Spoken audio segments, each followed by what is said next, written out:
नमस्कार दोस्तों, आप लोगों का स्वागत है मेरे YouTube channel study with Sushil Kumar में। देखिए, लोक सेवा आयोग में यानी कि पीएससी में फिर से जो है एक भर्ती निकली है, जिसका नाम है कृषि उद्यान पशुपालन विभाग हेतु समेकित समूह परीक्षा 2023। तो इसमें ज़्यादातर जो क्वालिफिकेशन है वो एग्रीकल्चर से मांग रखी है, लेकिन कुछ और भी हैं जो इसके पात्र हैं वो इसमें अप्लाई करें जल्दी ही, क्योंकि इसमें बहुत ही अच्छे पद हैं। क्योंकि इसमें कुल 645 पदों पर ये भर्ती है और काफ़ी अच्छी जो भर्ती है ये। आप देखिए कि इसमें जो क्वालिफ़िकेशन क्या है और कौन-कौन से पद हैं। तो देखिए, इसमें जो पहला पद है उसका नाम है सहायक कृषि अधिकारी वर्ग 3, कृषि विभाग के अंतर्गत है और इसमें इस पद की संख्या 354 है और पद कोड है 001। अब पदों का विवरण देखा जाए तो इसमें अनारक्षित यानी जनरल कोटे के लिए 214 पद हैं और 64 महिलाओं के लिए हैं। अनुसूचित जाति के लिए 75 पद हैं, जिनमें 22 महिला उत्तराखंड महिला के लिए हैं। ओबीसी के 26 हैं और आर्थिक रूप से जो कमज़ोर हैं उनके 23 पद हैं और महिला के 7 हैं। अगर आगे को देखा जाए तो स्वतंत्रता सेनानी जो आश्रित हैं उनके लिए 7 पद इसमें रिजर्व हैं। विकलांग व्यक्तियों के लिए जो हैं अलग अलग कैटेगरी के लिए, जैसे 5 एलबी, पीवी के लिए जो है तुम्हारे 5 हैं, एचएचपी या पीडी के लिए 4 हैं। इस तरह से ये पदों की संख्या दी हुई है और यदि कोई भूतपूर्व सैनिक है उनके लिए 18 पद हैं। तो इस तरह से जो है ये पदों का विवरण दिया हुआ है। तो इसमें अगर आप अप्लाई करना चाहते हैं तो आपकी योग्यता जो होनी चाहिए, तो देखिए ये दिया हुआ है।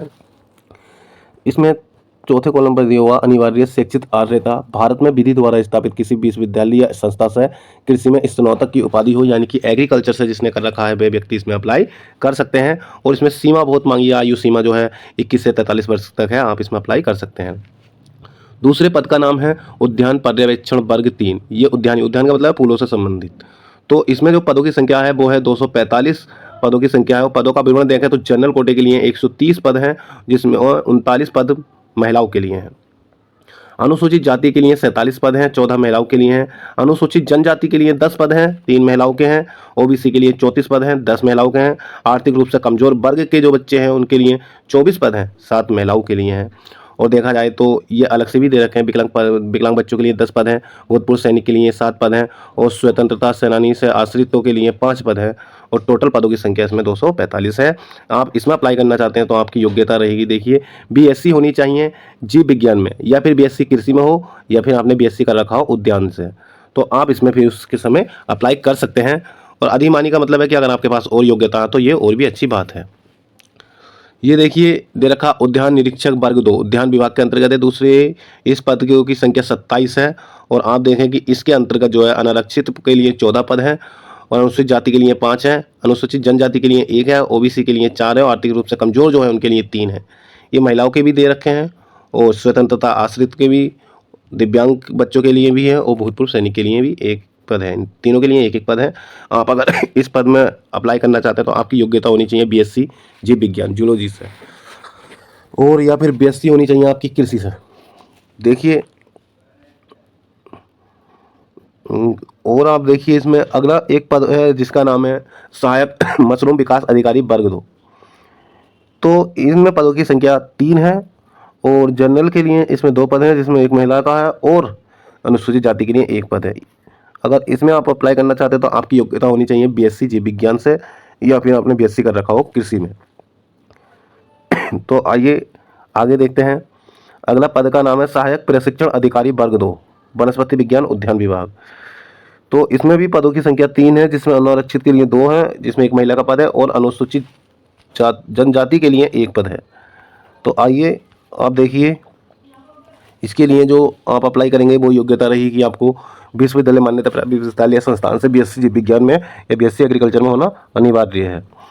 और एफ पद पर जो आता है वह सहायक प्रशिक्षण अधिकारी वर्ग 2 उद्यान विभाग के अंतर्गत अगर आप देखें तो इसमें भी पदों की संख्या 3 है और अनुसूचित जाति का 1 पद है, अनारक्षित का 1 पद है और ओबीसी का 1 पद है। और इसमें अप्लाई करने के लिए आपके पास बीएससी एग्रीकल्चर और बीएससी जीव विज्ञान होना अनिवार्य है। और आप देखिए कि सहायक पौध सुरक्षा अधिकारी वर्ग 2 के अंतर्गत यदि आप अप्लाई करेंगे तो उसमें जो पदों की संख्या 2 है, जिसमें अनुसूचित जाति का 1 है, ओबीसी का 1 पद है, यानी टोटल को 2 पद हैं। और योग्यता वही है बीएससी में जीव विज्ञान या बीएससी एग्रीकल्चर से होनी चाहिए आपकी। चारा सहायक ग्रुप 2 पशुपालन विभाग के अंतर्गत देखा जाए तो इसमें पदों की संख्या 3 है, अनारक्षित के लिए 2, अनुसूचित जाति के लिए 1 पद है। और इसके अप्लाई करने के लिए आपको बीएससी कृषि होना चाहिए, फर्म प्रबंधन में 3 वर्ष के अनुभव के साथ बीएससी होनी चाहिए, वो भी कृषि से एग्रीकल्चर से। तो देखिए, आप अगला है चारा सहायक ग्रुप, ये भी पशुपालन विभाग के अंतर्गत है और इसमें पदों की संख्या 5 है, जिसमें अनारक्षित 3, अनुसूचित जाति का 1 और आर्थिक रूप से कमजोर बच्चों के लिए 1 पद है। तो आप जो है इसमें अप्लाई करने के लिए जो है बीएससी होनी चाहिए कृषि में। और आप देखिए कि इसमें आयु की गणना बता ही दी है कि इसमें 22 से सॉरी इसमें जो आयु दे रखी है वो 21 से 43 वर्ष तक दे रखी है। और इसके अलावा इसमें जो है आप अप्लाई कर सकते हैं। अप्लाई करने के लिए इसमें कोई भी शुल्क नहीं है, इसमें ऐसा कुछ शुल्क दिया नहीं है। और इसके अलावा आप इस पीडीएफ को साइट से डाउनलोड कर लें और अपना जो है क्या कहते हैं सिलेबस के अनुसार ही तैयारी करने में लग जाएं। संशोधन तिथि भी है, देखिए इसमें दे रखी है कि आपको उसमें संशोधन करने के लिए क्या है, और शुल्क जो दे रखा है कि प्रोसेसिंग शुल्क में छूट प्रदान की गई है। देखिए इसमें जो है आपके लिए कोई शुल्क नहीं है। इसमें बहुत सारे जो हैं आपको सिलेबस दे रखे हैं अपने अपने अकॉर्डिंग के अनुसार वो एग्जाम के लिए। यदि जो पात्र व्यक्ति हैं वो देखिए इसमें जो है अप्लाई कर सकते हैं। और आप जब इसमें अप्लाई करेंगे तो उसके बाद आपके जो सिलेक्शन प्रक्रिया के आधार पर देखा जाए तो 2 प्रश्न पत्र होंगे, जिसमें एक प्री और दूसरा मेंस होगा। प्री में जो है आपके लिए सामान्य ज्ञान, सामान्य अध्ययन और सामान्य हिंदी, और द्वितीय प्रश्न पत्र में आपका सब्जेक्ट संबंधी विषय होगा, यानी कि जिसके लिए आप अप्लाई करना है उससे संबंधित आपको 200 नंबर का पेपर दिया जाएगा और 200 अंक का होगा, जिसमें आपको करना है। तो देखिए आपको इस प्रकार से ये जो है करना है। ये आपका सिलेबस है। ये पीडीएफ जो है आप यूकेपीएससी की साइट से डाउनलोड करके और इसको अप्लाई करें और अपनी तैयारी में जुट जाएं। और मुझे आशा है और मैं आपके उज्जवल भविष्य की कामना करता हूं कि इसमें ज़्यादा से ज़्यादा बच्चे जो सेलेक्ट हो अपने भविष्य के लिए जो है आत्मनिर्भर बने। धन्यवाद सभी को, सभी भाइयों बंधुओं को।